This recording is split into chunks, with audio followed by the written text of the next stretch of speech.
Okay, so welcome everybody to this session of the Repertory Tutorial where we're building foundation and helping you either learn or remember things that you never knew or forgot before about the repertory. And today we're going to be talking specifically about one of the things that challenges people about the repertory but doesn't really have anything to do with the repertory.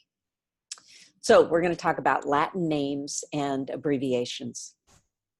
So for those of you who have had, who are practitioners, have you had the experience of sending a client out to go to the store and get pulsatilla from their local Whole Foods or whatever?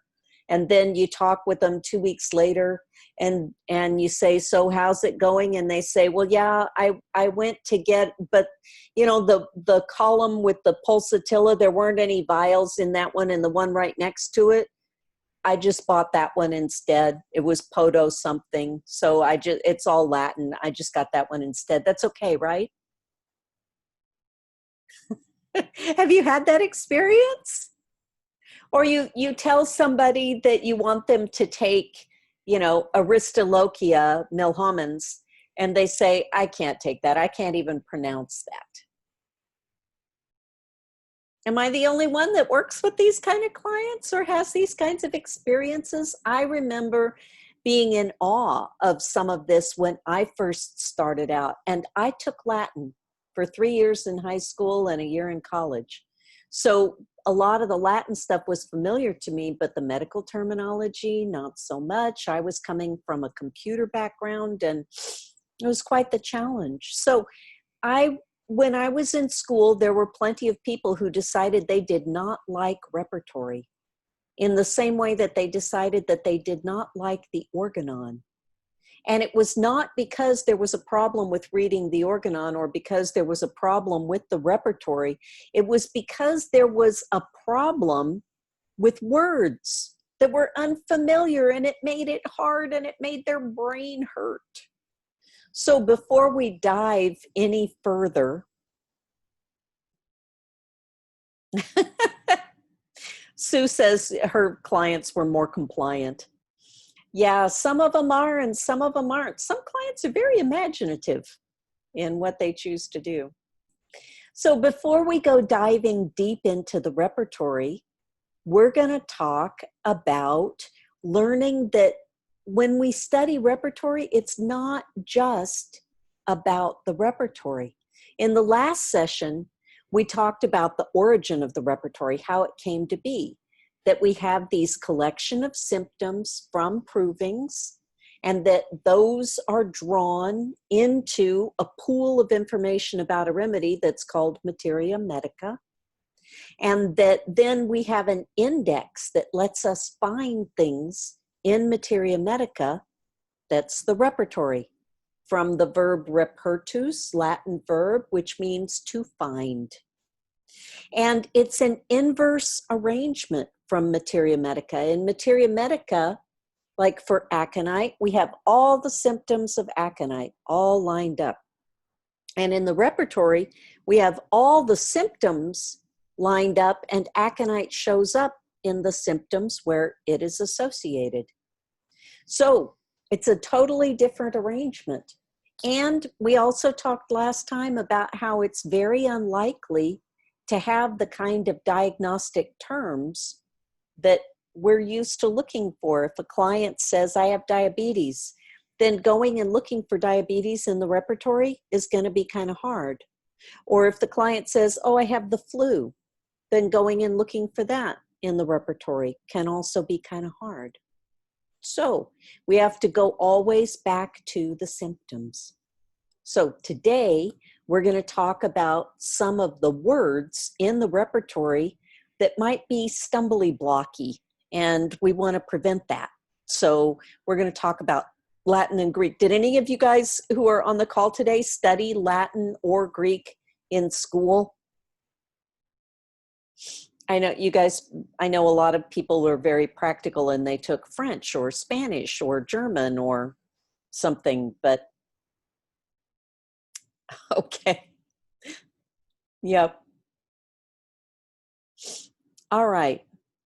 So the repertory has a lot of words that are just flat unfamiliar. And especially because people start to learn repertory at the beginning of their homeopathic training, they may not be familiar with any medical terminology, any of the Latin or Greek things that we're going to run headlong into. So there are medical terms from the 1800s when Latin was the language of science. It's still the language of science. And when a lot of the material that we still use today got laid down. And I hear sometimes people say, well, can't we just translate all that stuff into modern things? As an example, if you have your repertory there handy, open up into the mind section and find the term dipsomania. I'll pause a minute while you do that. In the mind section, open up to mind, and then look for the letter D and travel yourself along in alphabetic order and find dipsomania.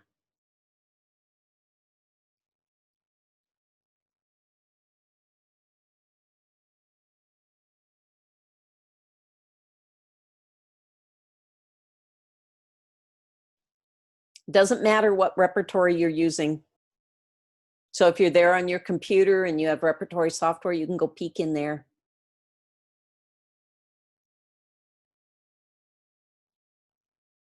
Okay, so if we look at the term dipsomania, that has been loosely translated in modern language as alcoholism.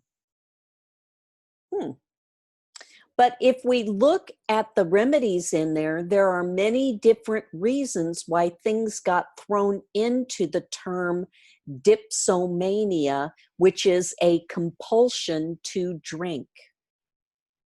And so this can be someone with extreme thirst who is obsessively drinking. Or it could be someone who is drinking scalding hot water. Or it can be someone who has terrible GI distress and they're always drinking some kind of seltzer water or tonic water, something bubbly to help relieve their GI distress. The craving to drink something is the alcoholism, but it also is all these other things. And so you can't take this archaic word, dipsomania, that nobody ever uses now. I mean, when was the last time you heard somebody say dipsomania to you? Like ever? I don't think I've ever heard anybody use that word in common language. So it would be nice if some of these things translated neatly into modern language. And in some of the later repertories, there's been an effort to do that. But we have to reach back. And so Google is your friend to help you find out what some of these words mean. We've got to be proactive about that. Okay, there's a lot of Latin terminology for anatomy and physiology, and we'll talk about why that is later. There's Greek terms for pathology. We'll talk about why that is later. And then there's just weird stuff. The word horripilations. Who knows what horripilations are? Hello, Mihaela. Welcome, welcome. Do you guys recognize that term? Horripilations? Here on our screen.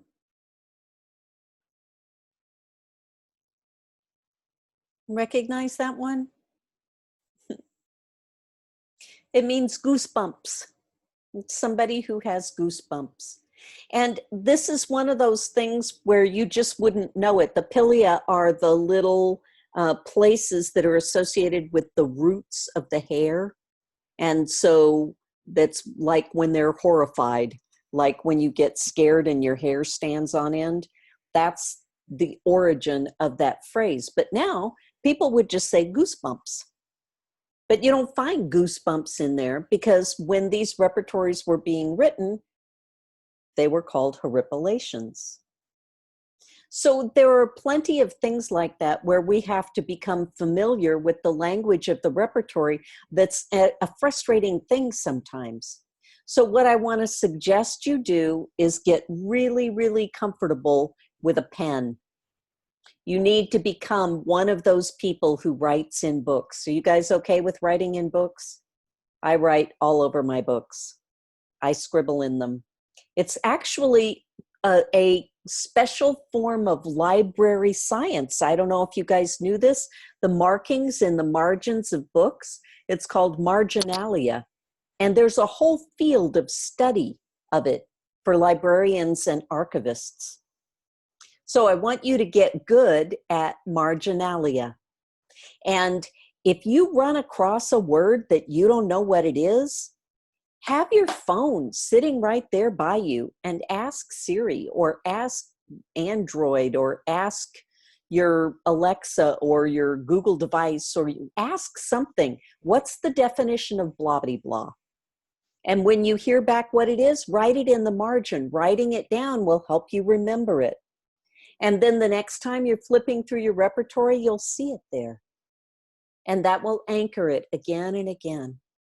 So anything you don't know what it is, make the commitment to yourself to look it up at the time while you're working with things. And then the next category of words that are odd are the ones where we thought it meant this, but in the repertory, it means that. So, as an example, when Kent talks about something wanting, like appetite wanting, when someone was in want in Kent's time, that meant that they were without and they had a desire for something. They had a lack. So wanting in the repertory means lack. It doesn't mean desire. So if somebody has appetite wanting, a want of appetite, it means they had a lack of appetite. So these are things that we learn as we go along, but sometimes when we don't know them, it can cause us to interpret data badly. And again, there's this frustration of why can't we just bring it all into modern terminology? Well, with something like wanting, we could go through the repertory and we could replace that with lack. So then you would say appetite lacking. And then what about the 384 remedies that are in there? When you go into their materia medica, are you going to go update all of the materia medica? All of the provings? Are you going to actually change the language that people used in the symptoms? We get on very thin ice there. And that's why we have to cross this bridge of vocabulary in order to get good at the repertory. Okay? Has this been a stumbling block for any of you guys in your repertory? Thinking, I don't know what the heck that means, or the words I would use to look something up, it's never there.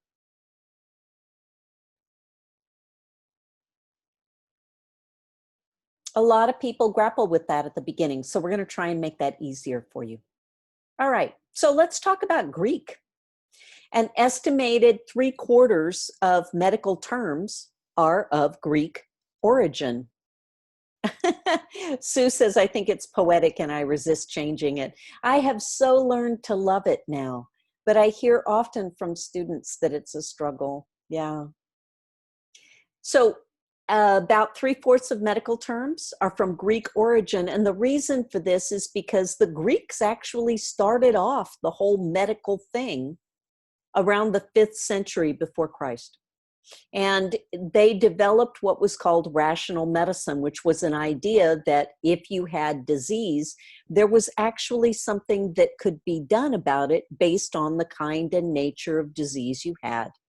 You could have some kind of medicament that helped you.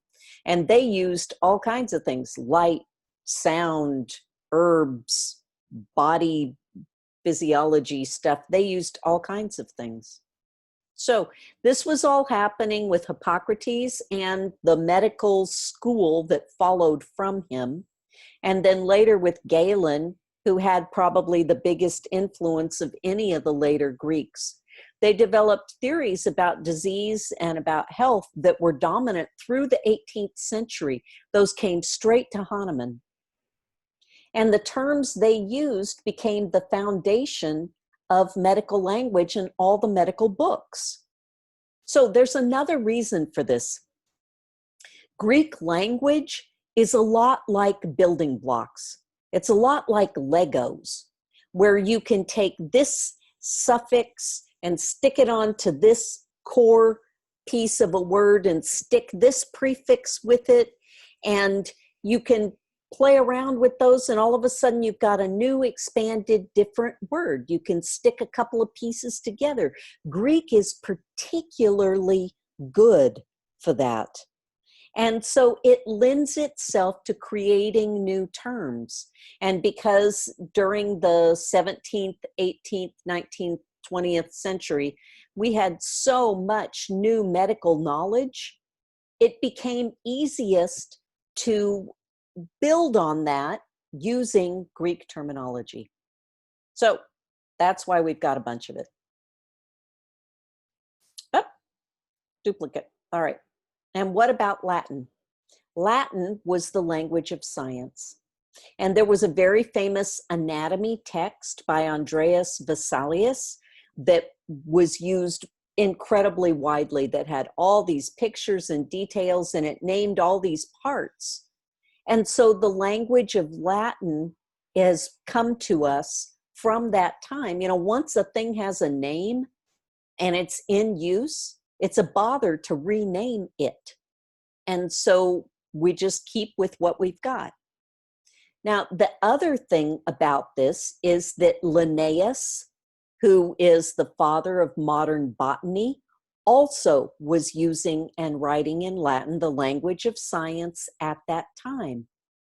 And he was adamant that we should have specific Latin names, genus and species, for all of these different plants in order to be able to uniquely identify them and not use any of their common names. So let's just look at a couple of the things that we're likely to see in our Materia Medica names. Something like color. The yellow color is flavus or luteus or citrinus. Luteus is a stronger, flavus is a milder yellow, and citrinus is like a lemony yellow.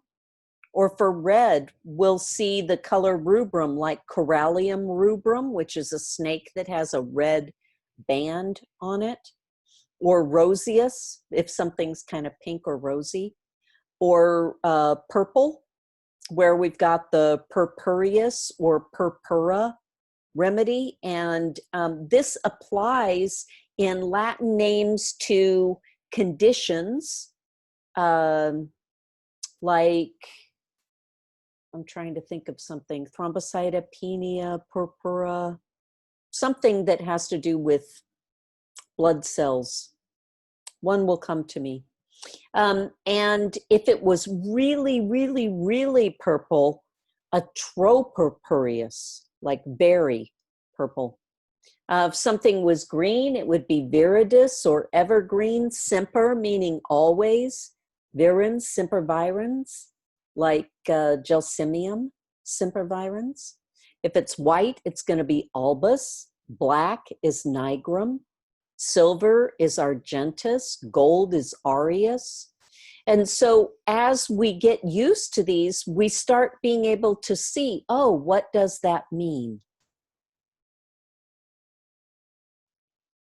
There are terms also that, and these can be in botany, or these can also show up in anatomy. If something is dwarfed, it's nanus, like nanoparticles, or pumilus. If something creeps along the ground, it's repens. If it's climbing, it's likely to be named something scandens. If it's flat, it can be prostratus or recumbens. Something that's slender and delicate has a term like gracilis, something that's globe-shaped. is globulus. You know, in Europe, the little pellets, what we call pellets, are called globuli. They're little globules. Glistening is fulgens. If something's spiny or pokey, we're going to see a term like spinosus. And there's also things that have to do with the way that it smells. Something aromaticus or something fragrans. If it's sweet smelling, it's odoratus. Yesterday I was at the Chelsea Physic Garden here in London that was started by the Worshipful Society of Apothecaries in the year 16 something. And I took a picture of Viola odorata, which would have been named in this way. And then we know there are other terms, iris fetida, things that are icky smelling. And what about timing? Something with the term precox or precoris is something that comes early. This is the basis of the term precocious, like when we have precocious development in a child. If something is a springtimey thing, it's vernalis. If it's an autumn thing, autumnalis, like colchicum, autumnalis, which blooms in the fall. Oh, sorry, we've got a repetition there. What about the environment?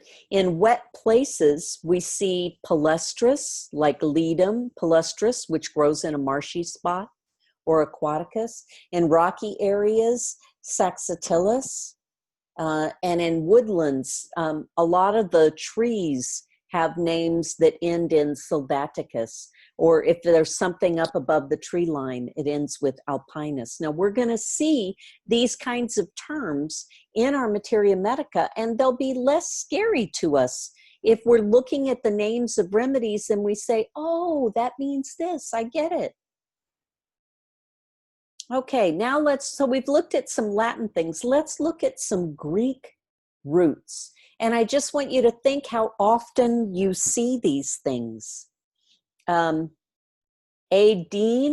is glandular, and aorta, bronchos for windpipe. You know, we've got bronchial, bronchitis. Think of all the terms. So if you take broncho and inflammation, which is itis, you can stick them together and get bronchitis. It's like the little Lego thing with words. Chair is hand. Cola is bile, which is like cholecystasis, when somebody has bile and stones in their gallbladder. Gallstones is cholecystasis. Derma for skin. Gaster is belly. So all the things that have to do with gastroenteritis, gastrology, gastritis, all that's coming from here. Hema for blood, hepa for liver. You guys recognize any of these? Stoma for mouth, stomatosis. Pion for pus. Psyche for the soul. Pneuma for air and breath. You know, pneumonia. Pulmonology. Pulmo has to do with the lungs. Pleura, like pleurisy. Do you see how a lot of these look quite familiar just from old Greek roots? You will have seen lots of these before. And we can look to see what are the links here. What are the different words that we're going to see that are, you know, sometimes we might see them one way, sometimes we might see them another way. For example, in chest, we have pectoral muscles, right? Your pectoral muscles are here, and that's part of the anatomy, and that region in the body is the thorax, coming from the Greek. We have women, feminine, and gynecologists, people who do medicine around female reproductive organs. that comes from the system of medicine of the Greeks. Sanguis for blood, and heme in the Greek, like hematology. Cure, curatio in Latin, but therapy in Greek. So you can see, and pharmakon in Greek, you know, we have pharmacies and pharmaceuticals. So it all comes straight from this stuff. So nerves, nose, rhino, R-H-I-N-O, is a prefix for a lot of things. That rhinitis is an inflammation in the nose. Ophthalmology, pneumonia, all these kinds of things. So you're going to see things that look familiar with all of those terms. They shouldn't surprise us. And we can see what the suffix is. Like emia means there's presence in the blood, calcemia. Algia means something hurts, and so does dynia. So myalgia is pain in the muscles, and odontodynia is pain in your mouth. Cell means a hernia or swelling. So all of these are things where if we get an idea of what the little building blocks are, we can be better about looking at things and recognizing them without thinking, oh my God, I don't know what that means. Same thing with numbers. You know, there are things in the repertory that have to do with like tertiary fevers or quartan fevers. And so it's good for us to know what these numbers are. And so we end up with things where we are finally looking at a term that a client gives us. I have fibrosis of something, and we can break this down into a Greek root or Latin suffixes. Okay, like rhinoscopy, a scope looking at rhino, the nose. This is an examination of the interior of the nose. You guys ever had that done? I've had that done. Very strange. Very odd experience. Okay, I actually want to grab something else. If we look in the repertory at the very beginning,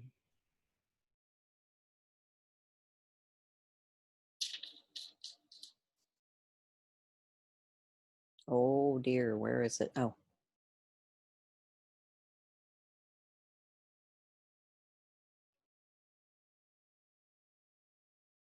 Oops.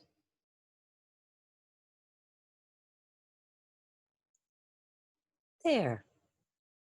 Do you guys know this site, HomeoInte? Are you familiar with this site?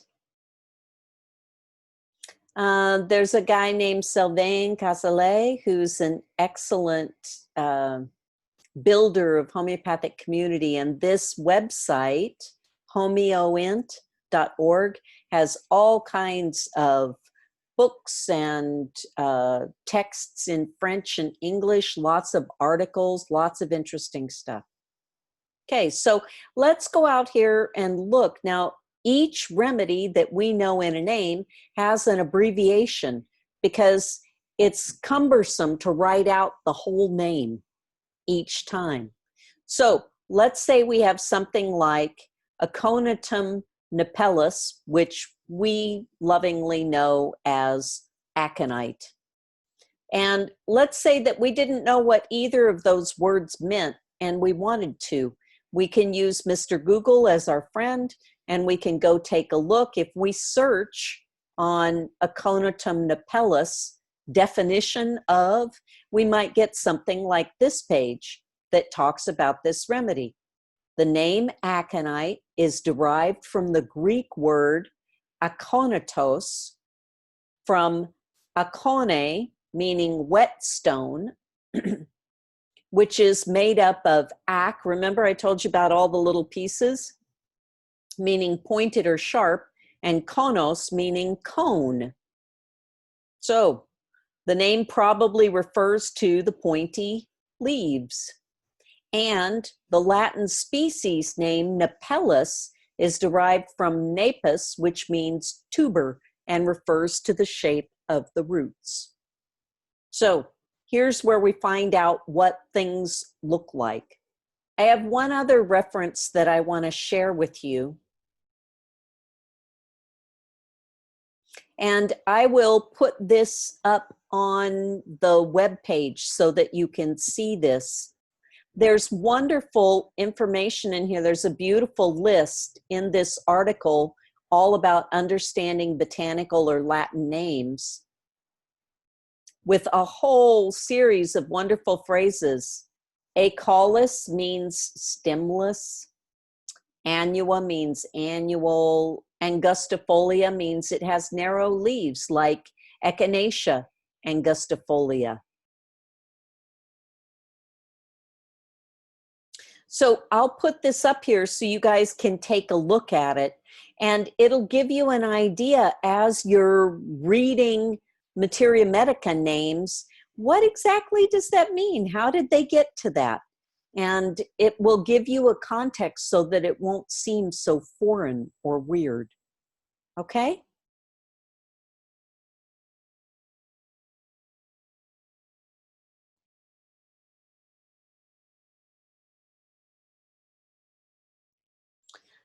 So when you flip to any section and you find some unusual word, ask yourself, is it possible that this could have some kind of Greek root?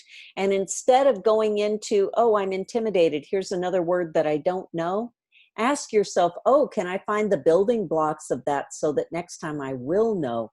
Go look at Google and write things in the margins of your repertory, and pretty soon you'll know all these things. It'll just be second nature. Okay?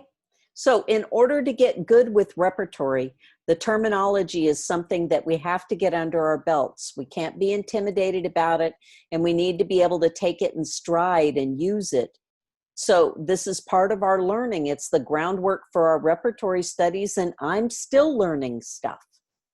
And so we want to befriend all of these terms. And I want to remind you to download the Repertory and Tutorial Workbook. I'm a little bit behind on getting everything up on the website, but I will do that this evening so that you can find it there and download it. Please put this weekly class time on your calendar. And next time, we're actually going to be going into how did the specific abbreviations that we know and love now for the repertory, how did those get agreed? Because people had very different ideas about what those should be. Okay, do we have any questions?